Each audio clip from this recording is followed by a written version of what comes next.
Welcome to Changing the Table, where we hear stories that uncover the obstacles faced by new Europeans in politics. On this podcast, we're not just looking into how people with migration backgrounds can be empowered to take a seat at the decision-making table, but we're also discussing how we can change the table itself. I'm your host, Seden Anlar, and on this episode, I want to take a closer look at Europe's big democracy problem. Electoral politics, the right to vote, barriers to exercising this right, or worse, the lack thereof, voter turnout, and of course, representation. The right to vote, being represented in political institutions, and having a say in decisions that impact us are important pillars of democracy. But did you know that out of 11 million EU citizens who've migrated within the EU and who are eligible to vote, only a mere 10% registered to vote in the 2019 elections in their host member states? And despite racial and ethnic minorities making up at least 10% of the EU's population, only 4% of currently elected MEPs share these backgrounds. Clearly, some things aren't working. What does this mean for European democracy and the upcoming European elections? And what needs to change? To help me answer these questions, I'm joined by two brilliant guests. Dr. Sinem Yilmaz, Integration Policy Analyst of the Migration Policy Group, who is the author of an upcoming policy brief on electoral mobilization titled Towards Non-Partisan Campaigns to Get Out the New Europeans Vote in the 2024 European Elections. And Ieva Langaita, a music therapist at UZ Brussels, who is Lithuanian but a longtime resident of Belgium. She will share her experiences as an EU mobile citizen with us. Take a listen.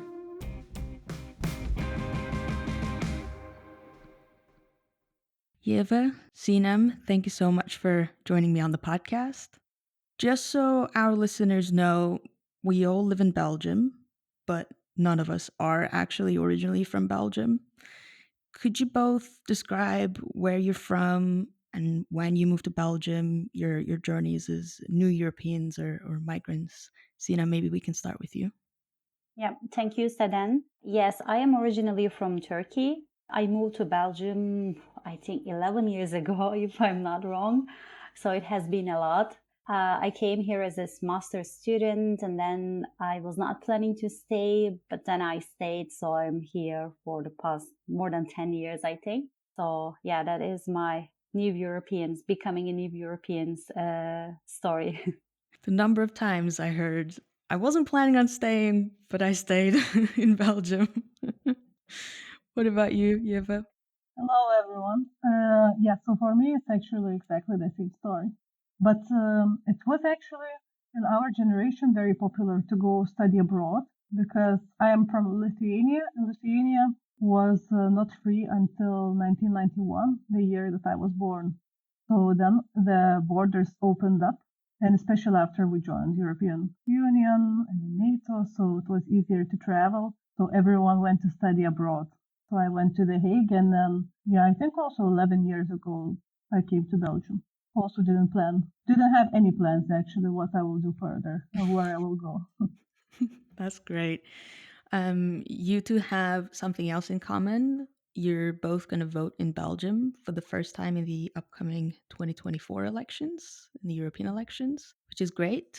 Congrats. Let's talk about that and voting in general and how you relate to it. Yeva, were you much of a voter? Like, was it an important thing for you when you were living in Lithuania?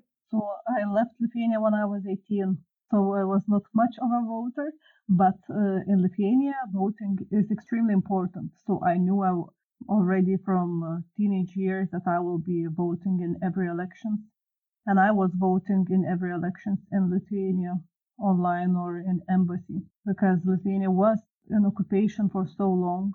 We were raised from very young age how important it is to vote, because our parents and grandparents could not participate in elections. There was one party to vote for and not the party they wanted to. So we were raised to be politically active. Mm-hmm. And what about you, Sinem? What did voting mean to you when you were living in Turkey? And has that changed since you moved to Belgium? I actually moved, like I voted once, as far as I remember, before I moved to Belgium. But then I continued voting as well when I was living in Belgium. As Yeva said, so I think it's about your like family culture and the social environment you were raised in as well. Because like in my family as well, so voting was important. So we were raised to vote, I think, and you know whom to vote more or less, like when you can vote. So I was always a voter, and I'm still, I think, a voter. Once a voter, always a voter. Yeah, always a voter. Yeah. um, yeah, but you both said this actually. So you both pretty much moved here a decade ago, but you kept voting in Lithuania or for Lithuanian politics. Why is that? Like, have you faced any challenges voting in Belgium, or did you choose to keep voting in Lithuania? I actually didn't have much of the thought about it. I knew I will be voting for Lithuania. It's also very important to vote in Lithuania because we are only 3 million of us. So vote actually means quite, yeah, I feel it means quite a lot. I didn't even know about possibility about voting in Belgium. I also, in the beginning of my studies and life here, I didn't speak Dutch. So I was also not up to date to about the politics in Belgium because in English there used to be not too much information, or I think I also was studying, so maybe I was also not looking for it as much, and I was still reading Lithuanian news. Hmm. From when I started to speak Dutch and watching the news, I became more involved in Belgian politics, and in European politics I was always involved through Lithuanian news and international news, of course. Yeah, yeah. I found that fascinating because I never voted in Belgium because of, well, mainly because of documentation issues. So whenever I hear how new Europeans or mobile voters get involved in the new country they're living in, I just find it fascinating how that works. Like, how do you even figure out how the election works? How to register? And that's only the logistical part of it, right? There's also the political side. How do you decide who to vote for? What topics matter to you in the elections? Because yeah, in our home countries, if we grew up there, we're usually already familiar with the leading political figures, what parties stand for.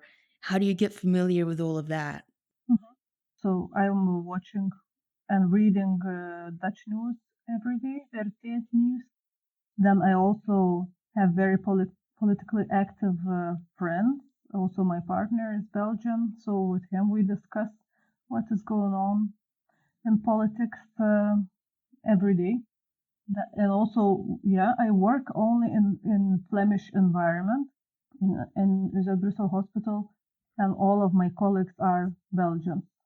So they speak also in our lunchtime and our lunchtime breaks. We speak about it. So I feel really in Belgian environment, and we discuss all the issues together. But also it comes from internal need. I am very curious and I want to know and I want to be involved. So that is the biggest drive for me. Hmm. Yeah. And Sina, I'm looking at Yeva's experience as a mobile voter. Does any of it resonate with the findings of the report you're working on? Do you see any trends there? Yes, of course, especially for mobile EU citizens like Yeva. First of all, there's like registration procedure and variations in procedures. I think these are one of the most important institutional factors that we identified in the report as well. For example, like you're coming from an EU country, but the registration system is totally different there, or the eligibility criteria is also totally different. So you can vote at 16 in one country, 18 in another country. So if you're coming from one of these countries, and if you can vote at the age of 16 in another country, you might be really confused and maybe do not even think about voting in another country, in the other EU country. So these differences in electoral system, registration procedures, and also eligibility criteria, voting methods are really different across member states. And these are one of the challenges that we identified in academic and also policy literature. And I think I also experienced this at this stage because I just wanted to check what is happening, like in Belgium, for example, because we are going to vote at the same time, like in the European elections will be at the same time of Belgian like federal elections as well. So I just wanted to see like if I should do something before, if I should register, because we always talk about this vote to register procedure, and which is a big issue for many mobile voters that we cover in our report as well. Like mobile voters like us, like Yeva, like me, like naturalized citizen or EU mobile citizen or second generation as well. So I just wanted to see if I should register somewhere, so I shouldn't really miss the deadline. So I just checked online and it is super complicated, even though I understand what is happening in terms of language, but still I could not really understand what I should do at this stage. So if you live in Brussels, it might be different. So if you live in Flanders, then things are a bit different as well. So you really need to, as you said, you really need to understand the logistics and you need to know the political atmosphere here, the political parties, whom to vote. So these are all challenges, and I can understand why people would like to go back to their countries and vote there for EP elections, because then it's easy for them and it's a kind of comfort zone. If the system is not going to change in the coming years, people, I think, would like to go back to their home countries to vote more often. Yeah, absolutely. And these barriers holding mobile voters back from participating in electoral politics is really, really important, especially ahead of the European elections. If we zoom out a little bit and broaden our lenses and look at the situation in Europe, what are the implications of these barriers? Like, for example, when it comes to voter turnout. So when it comes to mobile EU citizens, in the last European Parliament elections, the data that we have is from the European Commission, and it shows that only 10% of mobile EU citizens register to vote in their residence country. And some others register to vote in their home country, but there is a gap in between, and this like high number of people did not actually register to vote, neither in residence country nor in their home country. So they did not basically vote.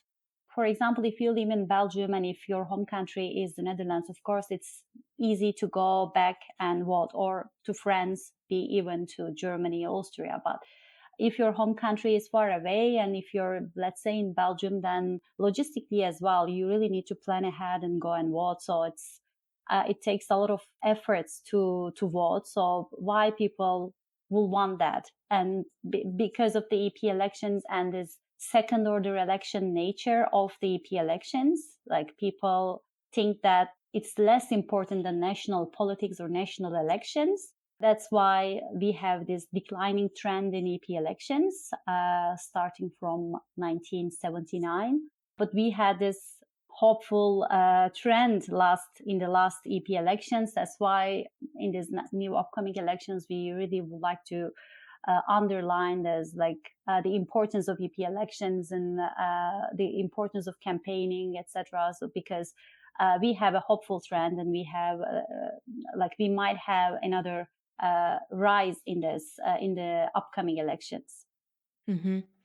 I feel like there's a bit of a vicious cycle here with lack of representation and other factors leading to people disconnecting from politics and especially electoral politics, and that leading to a decline in voter turnout, and then that leading to lack of representation even more, and then that leads to people disconnecting a bit more. It's a bit of a vicious cycle, but maybe the 2019, like you said, the exceptional case of 2019 hopefully won't be that exceptional, and we can continue the trend.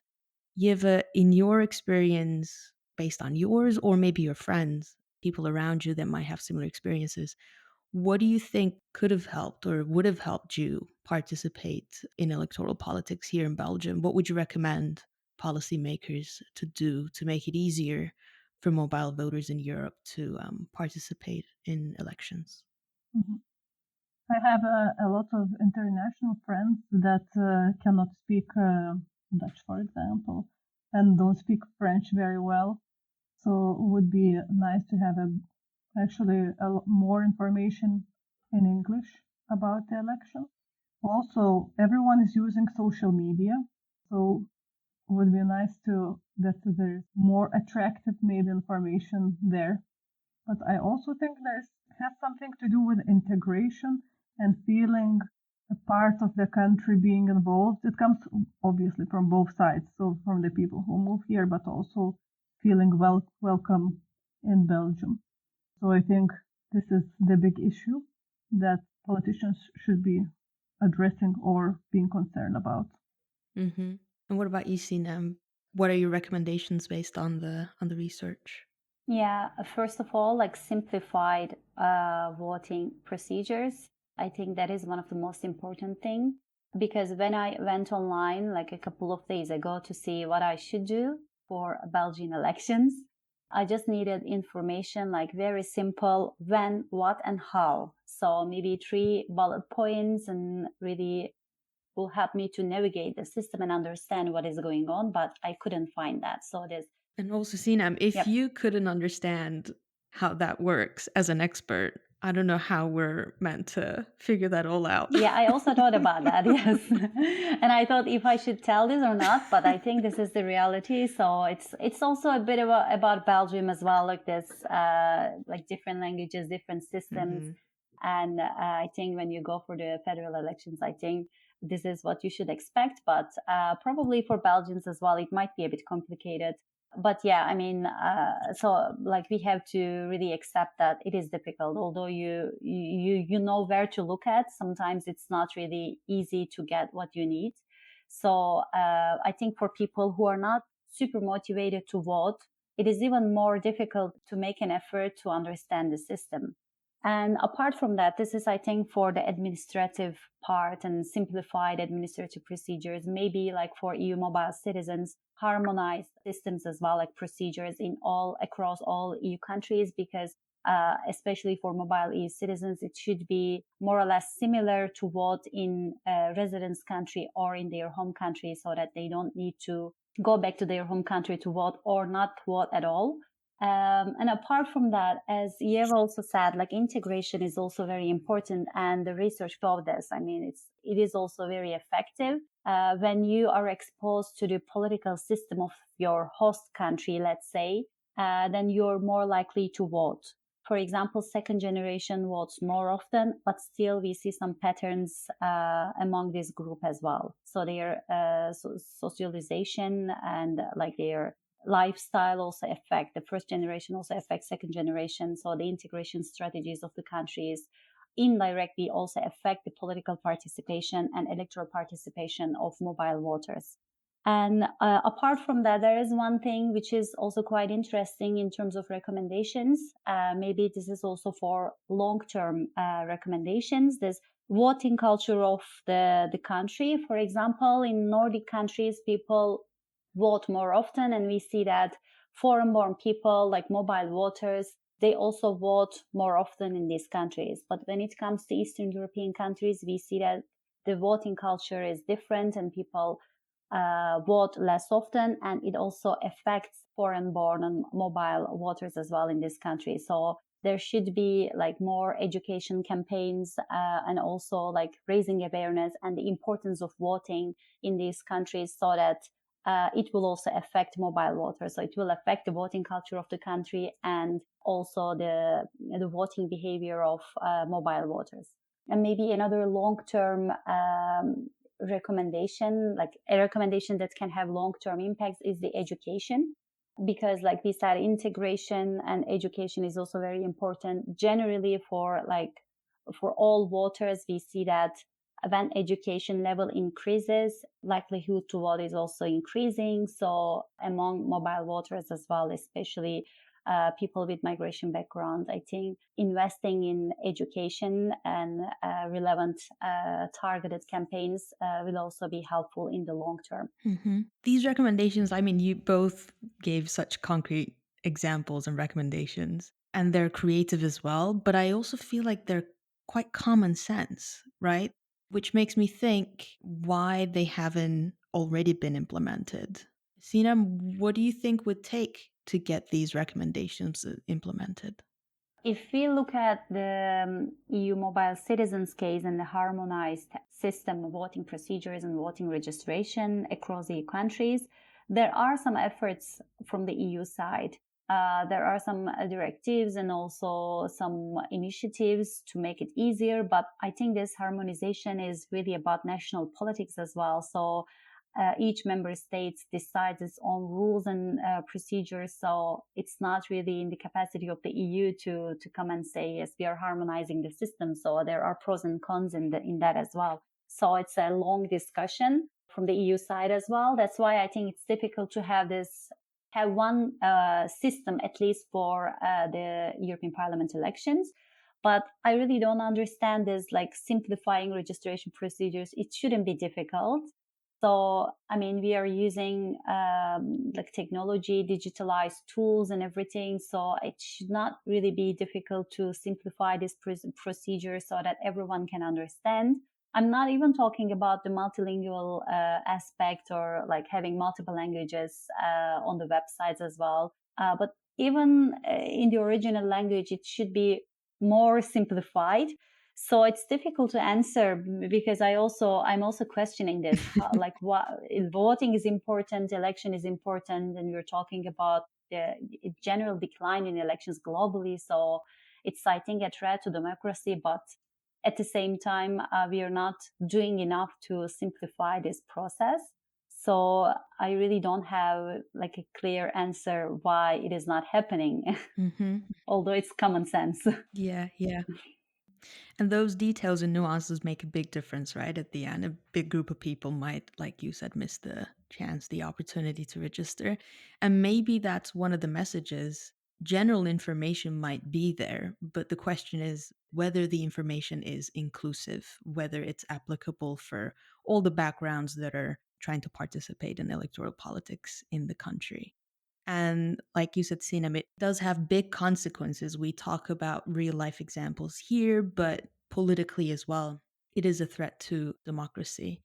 I know this whole episode we focused on voting, but I want to put a bit of a disclaimer here because there are many ways of participating in politics and having a say in the decisions that affect you.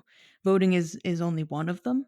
Many migrants, new Europeans who are not able to vote, do participate in politics in other ways. Yeva, while you weren't voting in Belgium, did you participate in politics in different ways?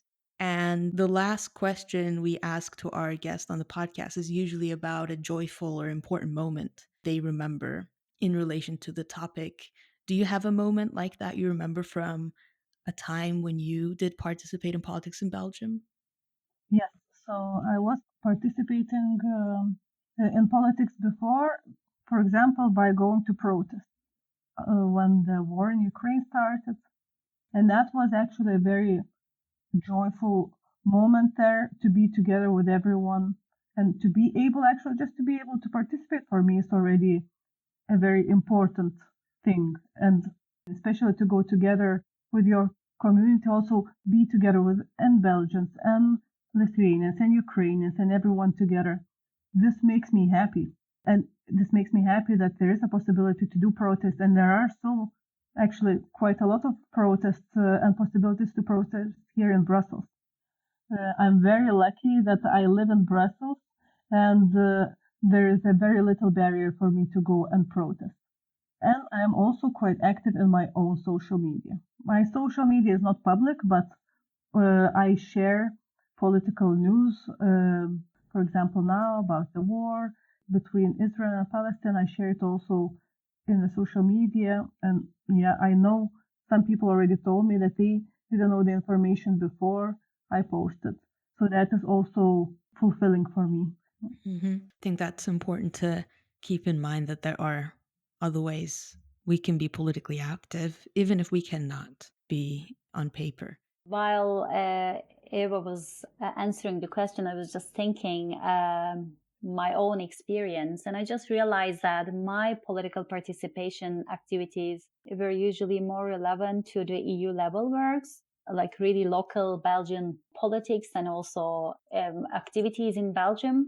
I think it should be because of my work at EU level usually, but personally as well, maybe because of the language barriers and other things. So I felt more comfortable in English, and then therefore I preferred that one. So it was like, as Eva said, like it's more like joining protests and walks, especially about migrant rights and especially migrant women's rights. That was my still one of the expertises. And so I was more involved in the advocacy part of political activism. So I was involved in the expert group of migrants that was brought together by European Commission that is still active. I was involved there for some time. So it was more like the writing and being vocal and doing some advocacy at different levels, usually EU level. So I think that was my political participation like experience, not really relevant to the electoral participation directly, but different types of political participation. Powerful to hear that moving doesn't necessarily mean that you need to or have to, or you might end up losing that part of yourself, that political part of yourself, and you can still exist in that way. Thank you so much for bringing your expertise, experience, all your brilliant thoughts. That was my interview with Yeva Langaita and Dr. Sinem Yilmaz. Ahead of the European elections, the call to making our democracy more inclusive and representative is clear. Simplify registration and voting procedures. Harmonize these procedures across the EU. Raise awareness of the importance of voting and make this information available in attractive formats and in the many languages new Europeans speak. My one key takeaway from our conversation is that to break the vicious cycle of low voter turnout feeding into underrepresentation, leading to people disconnecting from politics, we need to strengthen new Europeans' sense of belonging. To participate in society, you need to see yourself as part of it. You need to feel that you belong. This is true for new Europeans, but isn't that true for everyone? To remake our table into one where everyone can belong, I will continue to talk to community leaders, researchers, and policymakers about how we can remove barriers and make European democracy inclusive and fit for an increasingly diverse and internationally mobile society. This podcast is produced by the New Europeans Initiative, a project of the Migration Policy Group. Funding for the podcast is provided by the Citizens, Equality, Rights and Values Program of the European Union. If you like this episode, please subscribe and spread the word. Changing the Table is available on all podcast platforms. If you want to stay updated, follow the Migration Policy Group on social media at MIGPOL Group and subscribe to the newsletter at www.migpolgroup.com. Thank you, and see you very soon.